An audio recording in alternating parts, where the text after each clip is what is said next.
నా దృష్టిలో తప్పు అనేది మనిషి ప్రయాణంలో భాగం, శిక్ష కాదు. మనిషిగా పుట్టిన ప్రతివాడూ ఏదో ఒక సందర్భంలో తప్పులు చేయడం సహజం. వారున్న స్థితిని బట్టి అక్కడున్న సందర్భానుసారంగా చేస్తుంటారు. మనిషి పుట్టగానే పరిపూర్ణుడు కాదు. ప్రతి నిర్ణయంలో జ్ఞానం లేని స్థితిలో తీసుకున్న ప్రతి అడుగు అది ఎంత మంచి ఉద్దేశంతో అయినా కొన్ని సందర్భాల్లో తప్పుగా మారవచ్చు. తప్పు అంటే పతనం కాదు. నా దృష్టిలో అది ప్రయత్నం. తప్పో ఒప్పో ముందు ఏదో ఒకటి ప్రయత్నం చెయ్యి. ఏదీ చెయ్యకుంటే ఏదీ తెలియదు. పరిమితులను చెరిపేసే ఒక ఆత్మవిశ్వాస ప్రయోగం, ఒక అడుగు ముందుకేసే ప్రయత్నం. కొన్నిసార్లు ఆ ప్రయత్నం విజయానికి దారితీస్తుంది. ఇంకొన్ని సందర్భాల్లో అది ఓటమికి దారితీయవచ్చు.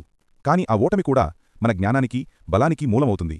తప్పులు చేయని మనిషి ఉన్నాడంటే అతడసలు తాను ప్రయత్నించలేదనుకోవాలి. ఎందుకంటే జీవితం అనుభవాలపై ఆధారపడి ఎదుగుతుంది. తప్పులే మనిషికి బోధకులు. అవే మనలో పరిణతిని పెంచుతాయి. ఒకే తప్పును పునరావృతం చేయకుండా దానిని ఒక పాఠంగా మార్చుకున్నప్పుడు మనిషి నిజమైన విజేతగా మారతాడు. కాబట్టి తప్పు చేసినప్పుడు మనల్ని మనమే నిందించకుండా అది ఇచ్చిన బోధనను అంగీకరించాలి. జ్ఞానము అనేది తప్పులపై నిర్మించబడిన సింహాసనం లాంటిది.